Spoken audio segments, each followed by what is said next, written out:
You guys remember this? The new Corsair One i500, bigger, beefier, badder, hotter. So today we're gonna do what I said I would do in that video. You guys also asked me to do it, was to see if we can modify this or change the fans or something to see if we can make it run even better. Because the CPU is throttling, and I mean the GPU is okay, but I think we can still get it to run cool.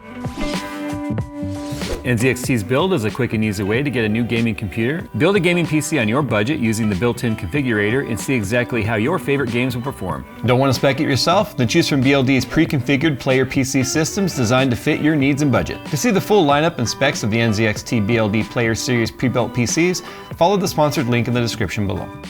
If you haven't seen part one of this video where we kind of did a showcase of the build and did some temperature testing and stuff in it, it's a 14900K. It does have a 4090 in there with a 240 AIO, lots of ventilation on the side. And it also has a 14900K with a single 120 millimeter AIO. But when I opened it up, I discovered that our AIOs and the couple of intake fans, there's a total of 5 fans on this, 2 for the 240, 1 for the 120, and then 2 additional intake fans. I learned that they're 15 millimeter slim fans. That's, in my opinion, not gonna cut it. See, that's an intake fan, that's an intake fan, just blowing cold air into the chassis. That's going through the 120, and then the 240 is up here on the top for the GPU. So that's a 120 for the CPU, 240 for the GPU on top, 2 fresh air intakes. The fresh air intakes are doing their job, they're bringing some fresh air in, but I just don't understand really why they made the choice to go with slim fans. So before I even see whether or not fitting a 240 for the AIO in here is even possible, which probably, to be honest, won't be because of the width here. So you see how the end tank hangs down right here? This is the bottom of the rad. This is where the hoses and stuff are. That, as you can see, is designed to go up and down. But the 240 means it's gonna be wider than this door. So a 240 is not gonna fit in here. But you know what will fit in here is thicker fans and potentially even push-pull. So if we can at least get push-pull and more air going through the 120, that should give us a better chance at potentially keeping our system, or our CPU from getting all the way to 100C and then starting to downclock all the way to like 4.9 gigahertz all-core. Remember, a 14900K with proper cooling and power delivery can boost up to 5.4 gigahertz all-core before any of the ASUS, like Asus or Gigabyte or MSI or any of the Intel motherboard BIOS bullshit takes over. It can go up to 5.4. The 120 lets it get to 100C and it drops all the way down to 4.9, which means we get to the point to where it has to significantly drop clocks to drop voltage to be able to drop temperature. So the 120 is okay for like gaming and stuff, but as soon as you start to push it with any sort of workload, then it really starts to show its temperature shortcomings, if you will. All right, so here we go. You can see there's an extension cable right there. And then we have the rest of the fan wires just bundled up right there. And our 15 mil. So there's the fans on the top. So as you can see, I'm definitely not gonna be able to go any wider than that because they're already pretty much touching this and they're on top of the radiator. So again, I can't do anything with that. And I don't think there's any room underneath. I should take these off before these get broken.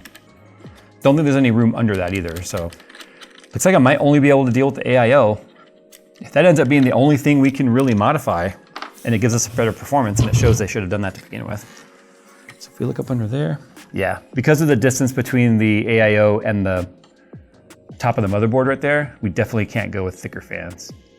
Now that doesn't mean there aren't other higher flowing 15 millimeter fans, if you will. Like Noctua makes a 15 millimeter slim fan, but they're all marketed as silent. I would rather have one that's just somehow not silent, but moves more air. I think that would be the better trade-off for this. So one thing I learned is that the 2 top fans for the top rad, which is the 240 for the GPU and the 120, are actually all on the same splitter up top right here, presumably so that they speed up and slow down together. But that's weird because I would assume that I would want them to speed up and slow down based on load for either CPU or GPU, but that's not how it's set up, obviously. Actually, so I take that back. Only this fan, because this is a 2-way splitter, 1 and 2. So this is 1 and this is 2. So the CPU fan and 1 GPU fan were tied together on a header. And then this fan right here is this wire which comes down right here to this extension cable. So as you can see, this is, why do they have it wired that way? I'm thinking I want to do pull on this rather than push, simply because of the fact that I tend to feel like I get better static pressure when I pull air through a rad than pushing air. Because pull forces all the air to come through it, whereas push, some of it can splash back. And now it's very negligible. We've talked about this topic for years. We will probably continue to talk about it for years. But in this case, I think it might be easier to do that since it's a thicker fan. So let's test that. Dang, you really need every millimeter. I know, thank God these come off. I'd be dremeling them off. I mean, I would be surprised if we didn't see at least a little bit of an improvement in cooling. I honestly feel like just those two fans alone might actually make an improvement in this. Don't worry, we're gonna test it. So there's this notch in this bracket right here, one there and one there, which is intended to let these wires, oh, there's one right here, to let these wires just pass through because they line up perfectly with the fan. That doesn't work on this fan. So I wanted to do a test fit like this because that's exhaust, so that's not gonna work for me. So I need to flip that around, but then that puts the wire on the inside and it simply won't fit because of how thick these wires are with the sleeving and stuff. So I need to notch it. I want to make sure before I notched anything that it was gonna fit. So now that I know it's gonna fit, I have to line up and see where the notch needs to go. I think I'm just gonna zit, zit right there, and then this will work. All right, it's not the cleanest. I just cut it and then bent it back. It's okay, it works. Why is it fitting differently now? You know those videos where you see how someone like got themselves stuck in a swing or like a dryer? And you go, they got themselves in there. They should be able to get themselves out, right? Okay. Yeah, I have to trim that corner. See, it's like notching in there perfectly. Like, look at the little silver edge. It's just, you can't get it to go over as far as it needs to because it's hitting that edge.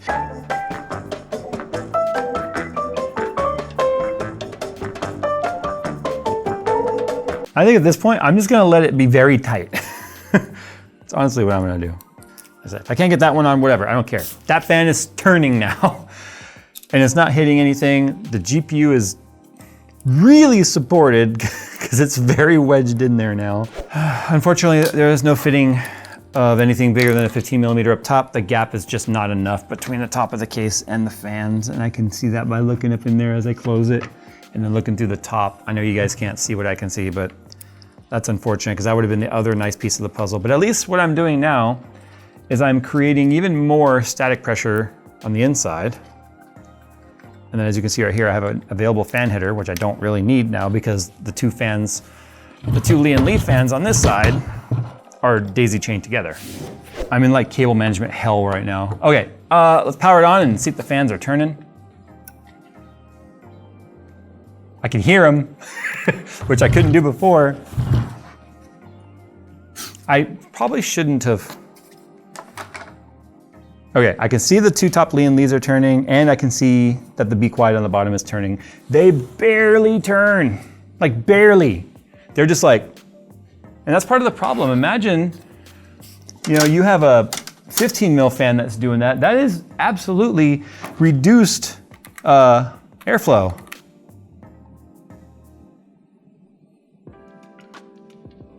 See, immediately drops to 4.9. I don't hear the fan speeding up at all. I can feel air going in. It's at 240, but look, package is at 74, 75. It's at 240 watts, so it's not going full wattage, but it beat our last score. Well, no, 36,575, so it's about where it's expected to be. That 32.82, whatever that is, I can't really see it from here. That was after it had throttled, because we let it go for like 10, 15 minutes. Actually, no, I think we let it go for an hour, actually. But we let it go for a while, and that's what it throttled down to. But I did not hear the fans spin up at all. So that's a problem, because although we do have a little bit more airflow, if I'm not hearing the fans spin up under that kind of load, that means they're not doing their job. So it's at 68, or nice temperature. which is actually quite an improvement because we were at 73 degrees in this exact same test previously to changing all the side fans. So we're seeing 4 to 5 degrees drop and a significant noise level drop. Believe it or not, these bigger fans are not making as much noise as the slim fans did. I think it's because the airflow is so much more significant with those fans. They can keep the RPM lower because I'm fairly certain this PC is prioritizing liquid temp over component temp. And I hate that because liquid temp takes longer to rise. I would much rather see it respond to GPU component temp so that by running the fans faster at the earlier temperatures, it takes longer to reach those higher temps. But I just hit 70 for a split second. We're still seeing a reduction in temperature though across the board on there. So let's take a look at what our hotspot says we were. And we don't know, our package hit 100C and our 0 core, 3 core, and 5P core all hit 100C. During loading of the test, which is really weird, it's gotta be something to do with the way it spikes it when it's doing the getting system info, because it does like a whole getting system info ready part of the test when you do Port Royal, or anything to do honestly with 3D Mark. And we don't know why that is. Anyway, coming down here to our core, our GPU temps. So our memory is still hit 92C, and the reason for that is the fact that we saw the fact that the memory is just being touched by a wider cold plate than what the AIO covers. So it's just whatever sort of transfer heat makes it to where the water is without water going directly over it. So it's not the best cooling solution for memory. Now our memory is at 92C. That's 8 degrees drop from the previous test, which was 100C. So even though we haven't changed anything with the AIO, and we haven't changed, like nothing got touched with the GPU AIO other than more directly higher volume of fresh air is being, the fans are slowing down. Okay, so a higher volume of fresh air is being supplied to the internals, which is what is pulling the air through the top. So it's gotta have fresh air coming in the side and it's going out the top. And I think that 120 on the side that's feeding the fresh air without going through the CPU is feeding more air than the 15 millimeter fans on the top can even exhaust. So I've created a positive pressure environment, which is helping to get more cold air through the cooler, which has dropped our RAM down to 92, which is more acceptable than the 100C. It'd be even better if the AIO actually covered the RAM rather than just having a copper piece that touches it, which is just a wide cold plate without water going directly over it. So it's just got whatever heat transfers through the metal to get picked up by the water, which is a much slower, much less efficient way of doing cooling. The fans have nearly stopped. They're very quiet now. So now what we're gonna do, I'm gonna let, not Port Royal, but Cinebench here just sort of loop, because I wanna know now, actually I forgot to tell it to loop. I wanna know now what our max CPU temp is gonna be.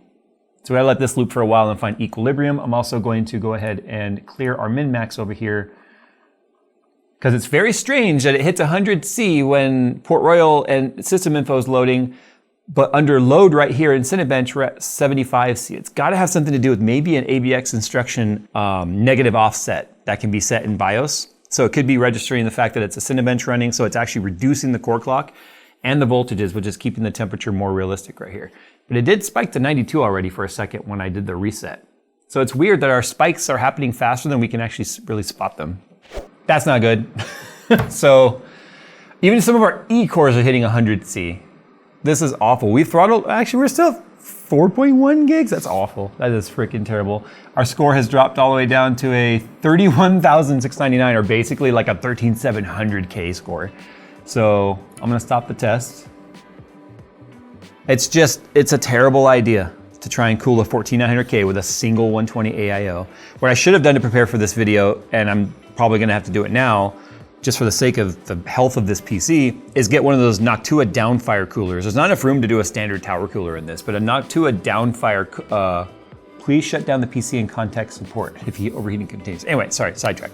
There's a lot of big downfire coolers that Noctua makes that will fit in this case, which will do a much better job than a 120 AIO will at this, to be honest. The 120 AIO is just a bad idea.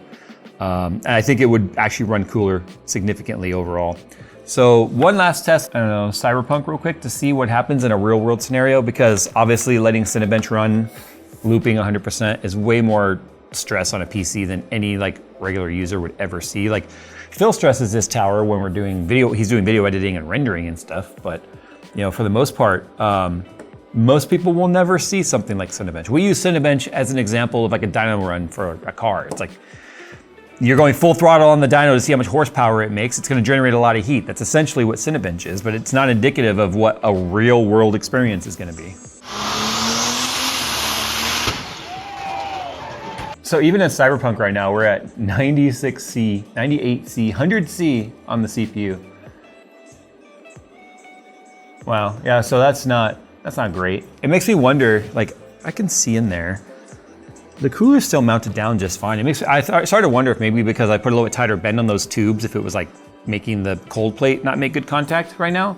But it's fully mounted down. The rubber is not strong enough to change the mounting mechanism, the mechanical mounting mechanism on the CPU. But as you can see, even just sitting here in gaming, our GPU is at full usage, 99%. But yeah, the CPU has a lot to do. It's rendering the world. It's got all this stuff happening in Night City here. So I just installed iQ because I want to see if I can control the speeds, and updates were installing in the background. I think that might have been why we were seeing 100C even in gaming that we weren't seeing before, just simply because of the fact that there's not enough thermal headroom in this cooler to handle all of that. It's like running a major multitasking suite at that point.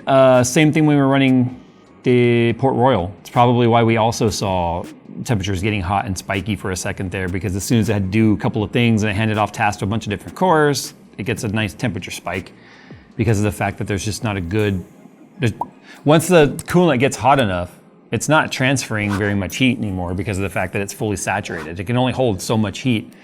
The entire system, the radiator and the cold plate itself, and the rate at which the pump can move the fluid, and the transfer rate at which the air can move, or the fans can move air through the rad, and the rate at which those fans can move air through the rad is dependent on the air coming in and airflow through the case. That's all factors on the exchange rate and the efficiency of the cooler, all of which is not great for a 14900K with a 120 AIO. Like, I wouldn't have even run a 240 AIO if I had a choice on a 14900K. It'd be like a 420 or a 280 minimum, like two 140s, a 360 or a 420, like minimum.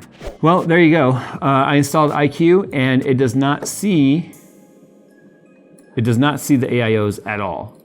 So the real terrible thing happening here, obviously, is the software that comes with the Corsair One does not control speeds of fans whatsoever. So I'm really thinking what I need to do is rip this AIO out of here for the CPU.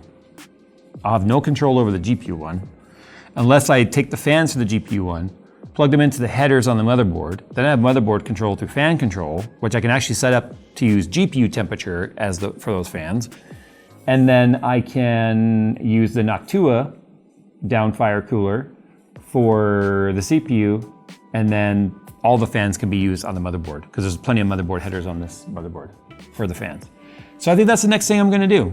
I'm on a mission now to see if I can get this thing to be at reasonable temps, because it's not that tiny to be running this hot. Yeah, I don't think it's a great trade-off. So, all right, guys. Mission sort of successful-ish. As successful as like the first time SpaceX tried landing a booster. Like, we made it back, but we got some data. And some data. But it didn't work. But it's, yeah, it wasn't enough. The 120 AIO is what's killing it. All right, guys. Thanks for watching. I hope this was educational in some way. I will be obviously giving all of this information back to Corsair because I think they need to come out with an air-cooled version, to be honest. I think air cooling in this would be a better trade-off than a 120 AIO. All right, guys. Thanks for watching. We'll see you in the next one.